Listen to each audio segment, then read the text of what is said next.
25 साल पहले पहाड़ों की पीड़ा, पहचान और अपने हक के लिए उठी आवाज ने एक नए राज्य को जन्म दिया, उत्तरांचल, जिसे अब उत्तराखंड के नाम से देश और दुनिया में जाना जाता है।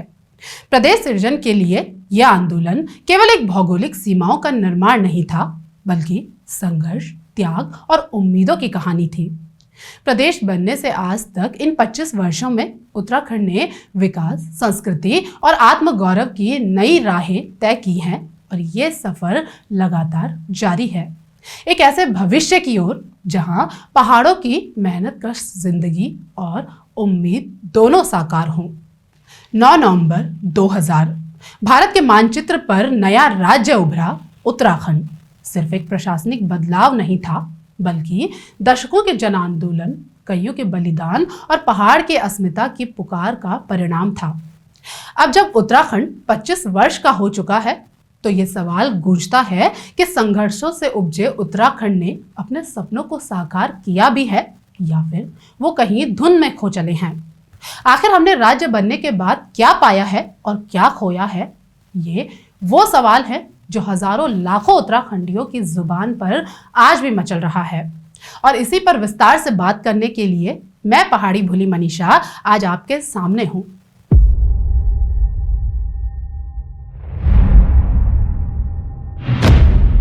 इन 25 वर्षों में उत्तराखंड ने बहुत कुछ पाया है। सड़कें बढ़ी, गांव जुड़ते चले गए, बिजली के तारों ने अंधेरे को पीछे धकेल दिया, जल विद्युत परियोजनाओं से राज्य की राजस्व क्षमता बढ़ी, चारधाम यात्रा के मार्गों पर अब आधुनिकता की रोशनी है और पर्यटक अब सिर्फ श्रद्धालु नहीं बल्कि पहाड़ की अर्थव्यवस्था के साथी बन चुके हैं।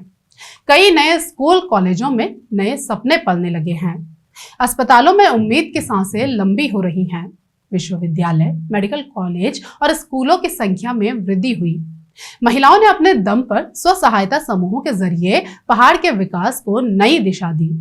बावजूद इसके आज भी बहुत कुछ ऐसा है जिसको देखकर लगता है कि उत्तराखंड में कुछ बदला ही नहीं बल्कि पहले से भी बुरे हालात हैं। पर इस विरोधाभास को भी पूरी तरह से समझने की जरूरत है कि आखिर इतना कुछ मिला है तो फिर हमने खो क्या दिया है।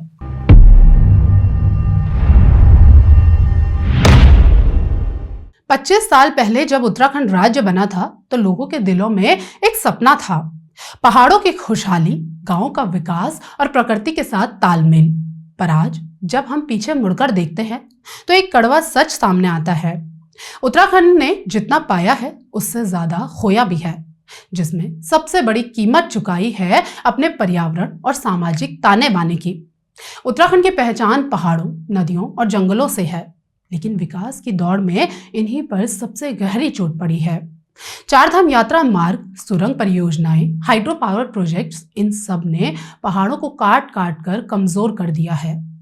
जंगलों की जगह सीमेंट की दीवारें खड़ी हो चली हैं। जमीन का सीना रोज नए निर्माणों से छलनी हो रहा है।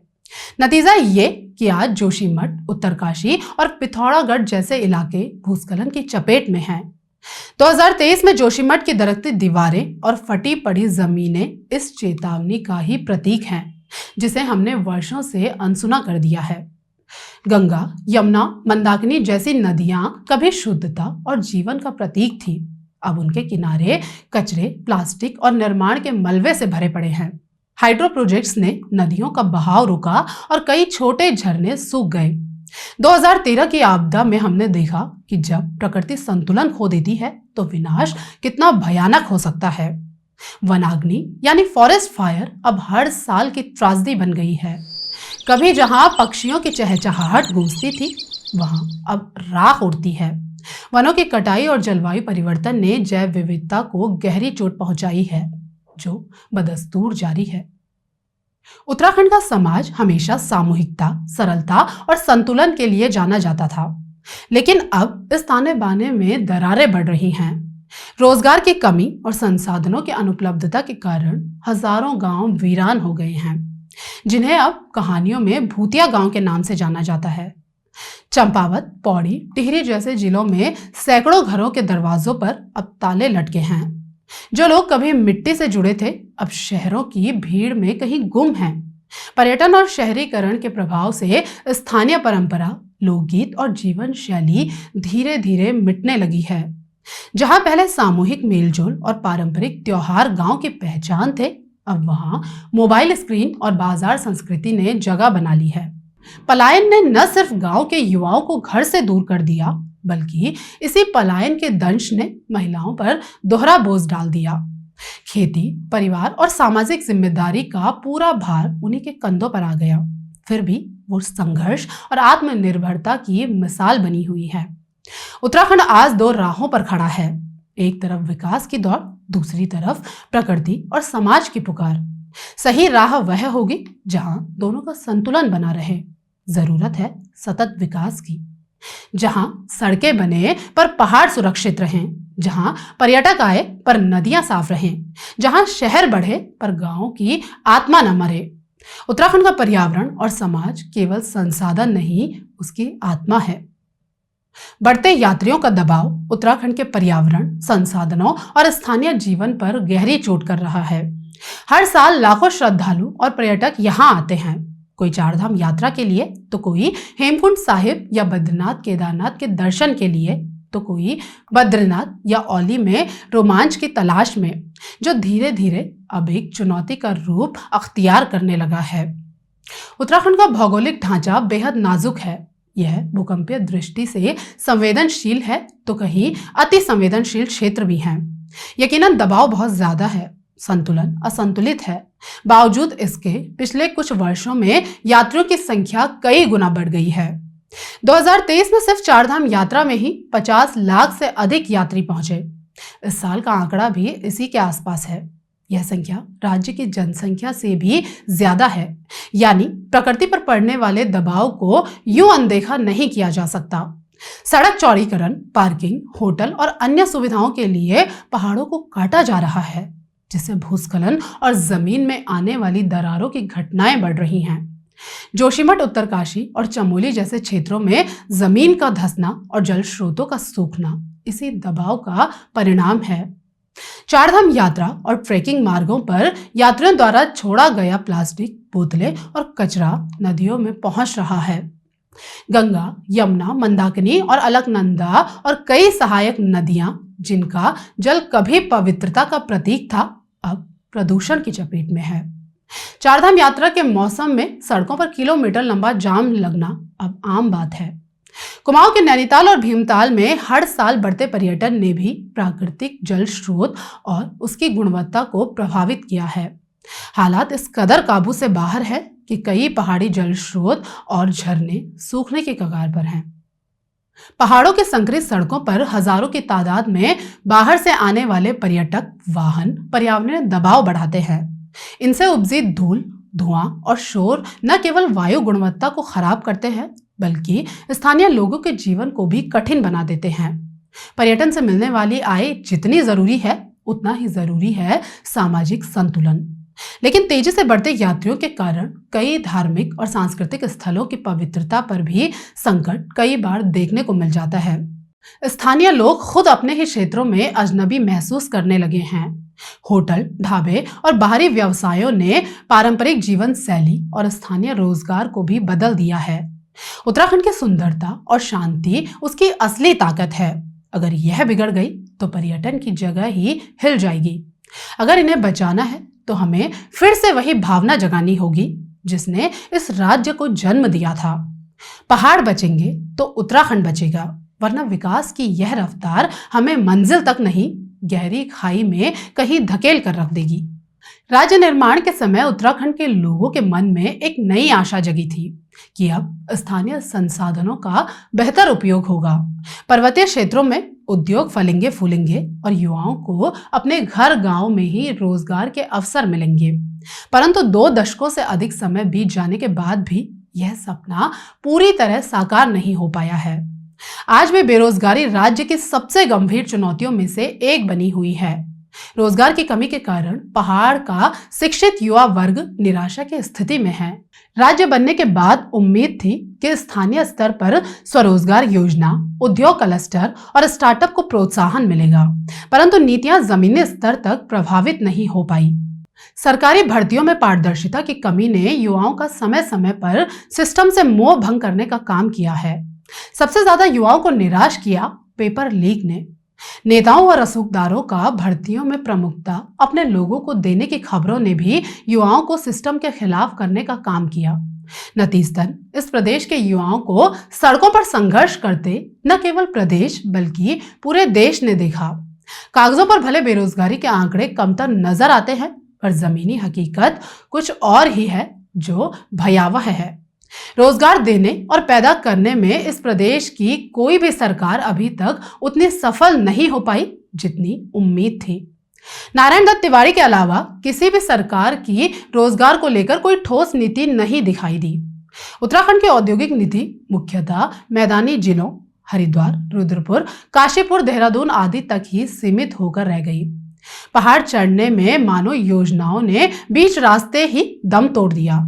सरकार ने जहां बड़े उद्योगों के लिए मैदानी क्षेत्रों में सुविधाएं और प्रोत्साहन दिए, वहीं पर्वतीय क्षेत्रों में बुनियादी ढांचे की कमी, परिवहन की दिक्कतें, ऊंची लागत और बाजार की दूरी के कारण उद्योगों का विकास ठप सा रहा।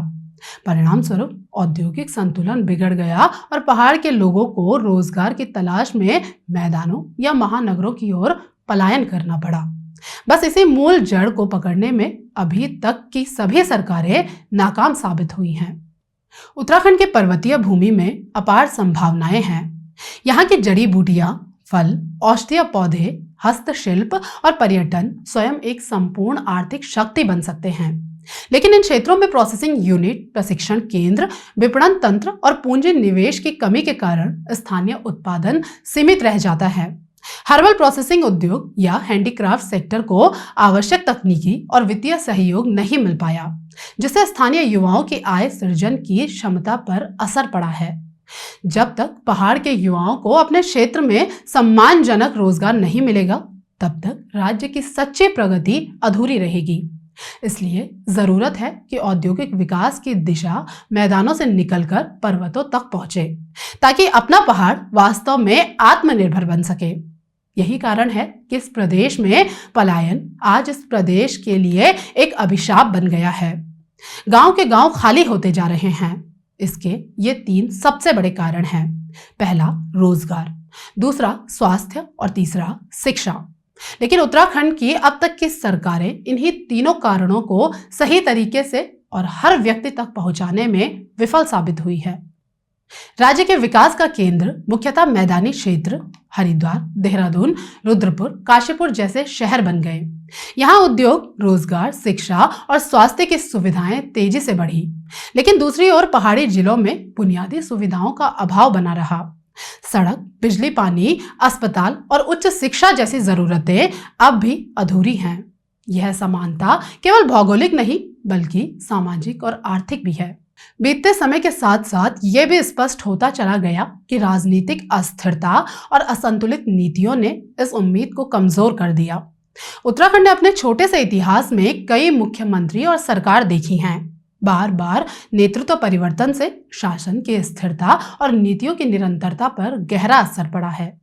इस अस्थिरता का सबसे बड़ा नुकसान विकास योजनाओं को हुआ।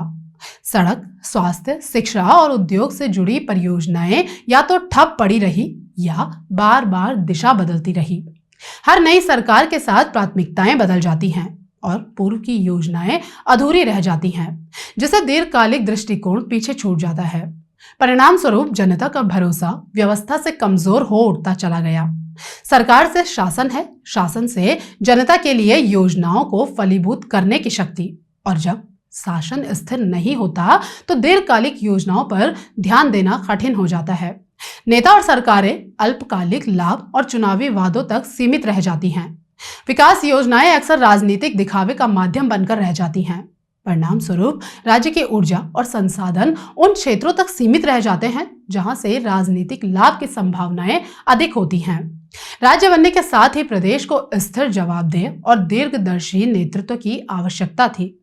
नीति निर्माण में पर्वतीय क्षेत्रों की वास्तविक जरूरतों को प्राथमिकता दी जानी चाहिए थी, लेकिन हुआ इसके एकदम उलट। 25 वर्षों में उत्तराखंड ने 13 से अधिक मुख्यमंत्रियों को देखा। यह सिलसिला अभी भी रुके, इसमें संशय है, जो बताता है कि राजनीतिक स्थिरता अब तक दूर है। हर नई सरकार ने अपनी प्राथमिकताएं तय की, लेकिन दीर्घकालिक योजनाओं की निरंतरता टूटी रही।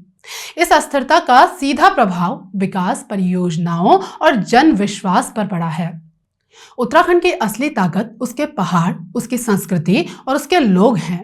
लेकिन जब तक राजनीतिक स्थिरता नहीं आती और विकास का समान रूपी पैमाना दूर की कौड़ी है, भाषा, संस्कृति और लोक कला को संरक्षण देने के प्रयास हुए हैं, पर पर्याप्त नहीं। लोक गायक, हस्तशिल्प और ग्रामीण कलाकार अब भी सरकारी समर्थन के लिए तरस रहे हैं। राज्य आंदोलन के समय पहाड़ वासियों ने सोचा था कि हमारा राज्य हमारी पहचान बनेगी, लेकिन 25 साल बाद भी लोगों को लगता है कि सत्ता और नीति निर्माता मैदानों में ही सिमट कर रह गया है। इसके अलावा उत्तराखंड के कुछ उपेक्षित मुद्दे ऐसे भी रहे जो अधूरी उम्मीदें और अनसुनी आवाजें बनकर रह गए, जिन पर जनता बार बार आवाज उठाती रही, पर सरकारों ने या तो उन्हें टाल दिया या बिना पर्याप्त तैयारी के कदम उठाए, जिनका परिणाम आज तक राज्य झेल रहा है। इनमें सबसे पहला मुद्दा राजधानी का स्थायी समाधान है, जो कि एक अधूरा सपना बन फिलहाल तो मुंह उठाए खड़ा है। राज्य गठन के समय यह तय किया गया था कि स्थायी राजधानी पहाड़ में स्थापित की जाएगी, ताकि प्रशासनिक और विकास का केंद्र पर्वतीय क्षेत्र बने। त्रिवेंद्र सिंह रावत सरकार ने एक हिम्मत की गैरसैंण को ग्रीष्मकालीन राजधानी घोषित कर, लेकिन आज तक राजधानी का स्थायी निर्धारण नहीं हो पाया। गैरसैंण को बीच बीच में पूर्ण राजधानी घोषित करने की कोशिश हुई, परंतु राजनीतिक इच्छा शक्ति की कमी और तैयारी के अभाव के कारण यह निर्णय ठोस रूप नहीं ले सका। परिणाम स्वरूप पहाड़ अब भी प्रशासनिक दृष्टि से उपेक्षित है और राजधानी की बहस एक भावनात्मक मुद्दा। अफसोस इतना भर है कि पूरे देश में एकमात्र उत्तराखंड ही ऐसा राज्य है जिसकी कोई स्थायी राजधानी ही नहीं। दूसरा, पलायन और खाली होते गांव। उत्तराखंड में पलायन की समस्या लगातार बढ़ती जा रही है।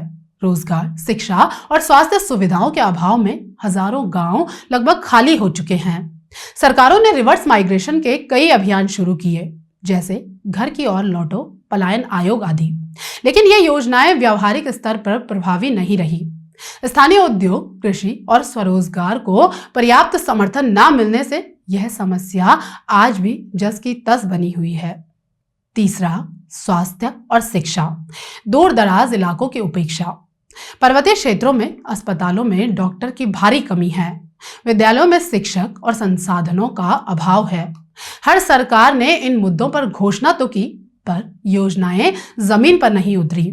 आज भी ग्रामीण परिवारों को इलाज के लिए कई किलोमीटर दूर शहरों का रुख करना पड़ता है, जो राज्य निर्माण की भावना के विपरीत है।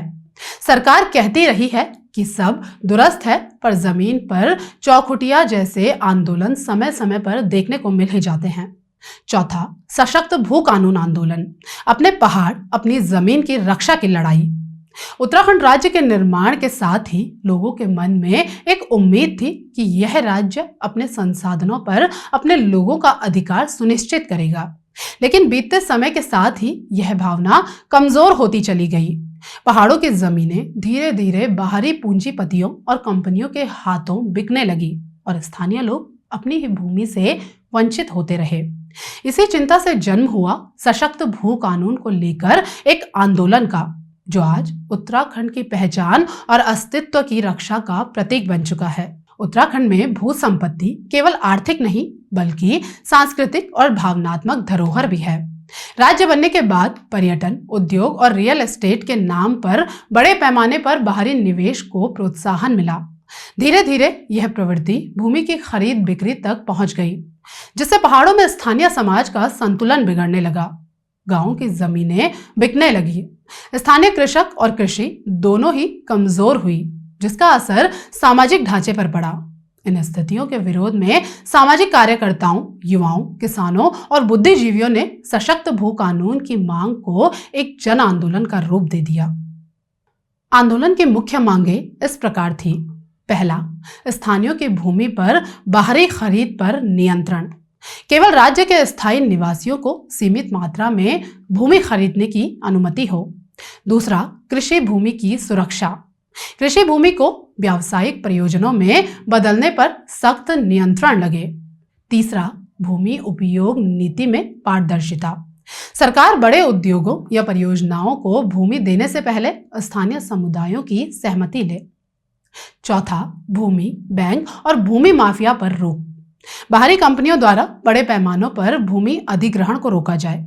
कुल मिलाकर वर्षों से इस विषय पर सरकारों ने कई समितियां और रिपोर्ट बनाई, परंतु ठोस कानून नहीं लाया गया।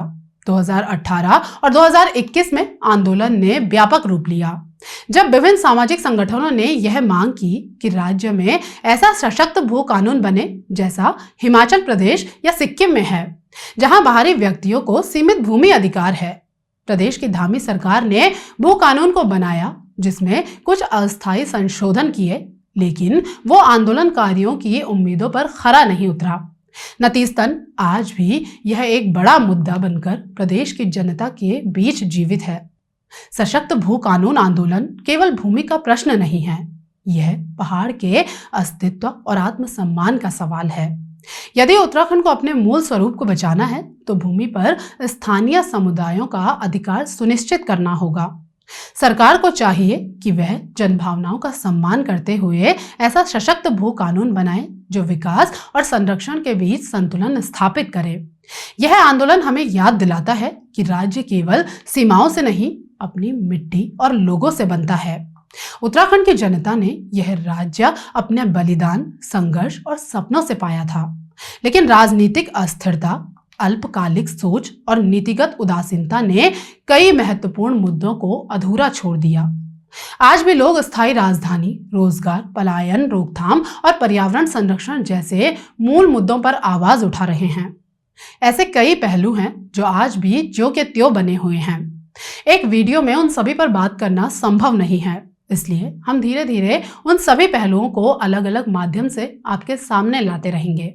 फिलहाल आगे बढ़ते हैं और इस प्रदेश की विकास की भी कहानी आपको बताते हैं। ऐसा नहीं है कि हमने राज्य बनने के बाद कुछ हासिल नहीं किया। कई चीजों में राज्य ने अच्छा काम किया है। 25 साल में उत्तराखंड की जमीन पर 80,000 उद्योगों की बुनियाद पड़ी है। 2003 से प्रदेश में औद्योगिक विकास को रफ्तार मिली। उद्योगों में 25% पूंजी निवेश बढ़ा। राज्य गठन से पहले उत्तराखंड में औद्योगिक निवेश के नाम पर नाम मात्र के बड़े उद्योग स्थापित थे। वहीं सूक्ष्म, लघु एवं मध्यम एमएसएमई की संख्या भी 14,163 थी।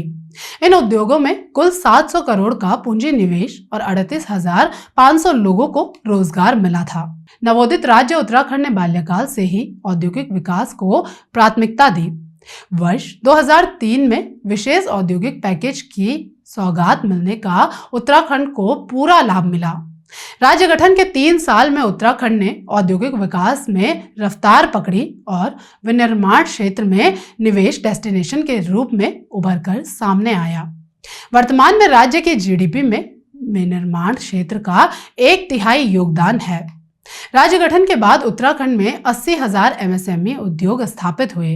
इनमें 17,000 करोड़ का निवेश हुआ है। 4 लाख से अधिक लोगों को उद्योगों में रोजगार मिला है। राज्य को औद्योगिक निवेश को बढ़ावा देने में पूर्व सीएम स्व नारायण दत्त तिवारी का विशेष योगदान रहा। 2002 में ही राज्य अवस्थापना एवं औद्योगिक विकास निगम सिडकुल की स्थापना कर उद्योगों के लिए औद्योगिक क्षेत्र विकसित किए गए। वर्तमान में सिडकुल के अधीन 7 औद्योगिक क्षेत्र स्थापित हैं। उत्तराखंड ने 9 नवंबर सन 2000 को अपना अस्तित्व पाया। तब यह विनिर्मित राज्य एक नए सफर की शुरुआत पर था। दुर्गम पहाड़ों, नदियों और गहरी घाटियों के बीच बसे राज्य के सामने सड़क नेटवर्क का अभाव बड़ी चुनौती बनकर खड़ा था। अपनी यात्रा के 25 वर्षों में उत्तराखंड ने इस चुनौती को स्वीकारा। अब राज्य में रोड नेटवर्क का कायाकल्प हो चुका है। पहाड़ों की कोई भी ऊंचाई अब सड़कों की जद से बाहर नहीं है। राज्य गठन के समय जहां कुल सड़क नेटवर्क करीब 19,000 किलोमीटर था, अब यह बढ़कर 45,000 किलोमीटर से अधिक हो चुका है, यानी सड़कों का करीब 3 गुना विस्तार हो चुका है। उत्तराखंड, जिसे दुनिया देवभूमि के नाम से जानती है, केवल मंदिरों और तीर्थों की भूमि नहीं बल्कि प्रकृति, आध्यात्म और रोमांच तीनों का संगम है। पिछले 25 वर्षों में इस पवित्र भूमि ने पर्यटन के क्षेत्र में जो प्रगति की है वह उसकी नई पहचान बन गई है। कभी सिर्फ श्रद्धालु के कदम यहाँ चारधाम यात्रा के लिए पड़ते थे। केदारनाथ, बद्रीनाथ, गंगोत्री और यमुनोत्री की पवित्र यात्रा आज न केवल धार्मिक बल्कि आध्यात्मिक और पर्यावरणीय अनुभव का प्रतीक बन चुकी है। 2013 की आपदा के बाद जिस केदारनाथ क्षेत्र को खंडहर समझा गया था, वहीं आज पुनर्निर्माण और आस्था के अदम्य साहस का प्रतीक है। हेमकुंड साहिब के शांत झीलों में झिलमिलाती आस्था और ऊंचे बर्फीले शिखरों के बीच गूंजती प्रार्थना उत्तराखंड की आत्मा को दर्शाती है। पर्यटन केवल आध्यात्म तक सीमित नहीं रहा। ऋषिकेश ने योग और रिवर राफ्टिंग के संगम से खुद को वैश्विक नक्शे पर स्थापित किया है।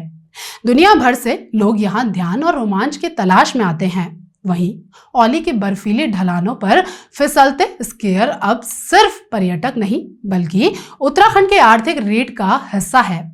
इस पर्यटन उभार ने हजारों युवाओं को रोजगार दिया।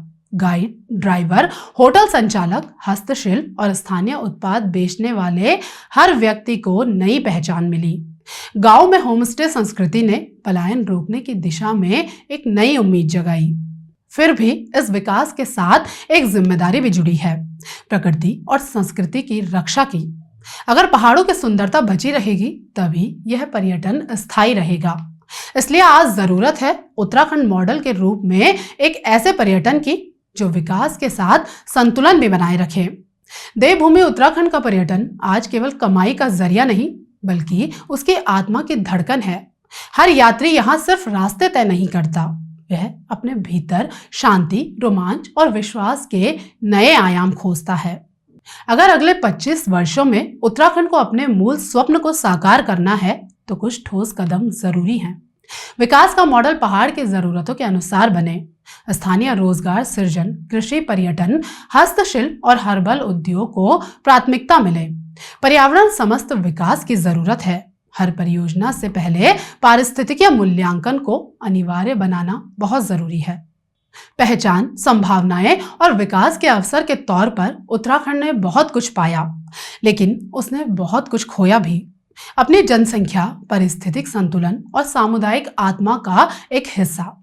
अब समय है कि राज्य अपनी अगली यात्रा में यह सुनिश्चित करे कि विकास, प्रकृति और समाज तीनों के बीच संतुलन बने, क्योंकि उत्तराखंड का असली अर्थ तभी पूरा होगा जब पहाड़ के गांव में फिर से चूल्हे जलेंगे, खेतों में हरियाली लौटेगी और युवाओं को अपने ही पहाड़ों में भविष्य दिखेगा।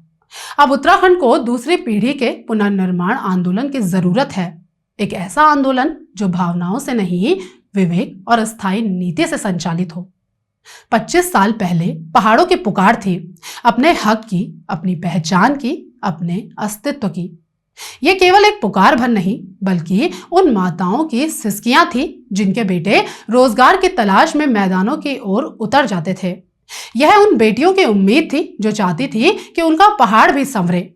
इस राज्य के लिए बहुतों ने बलिदान दिया।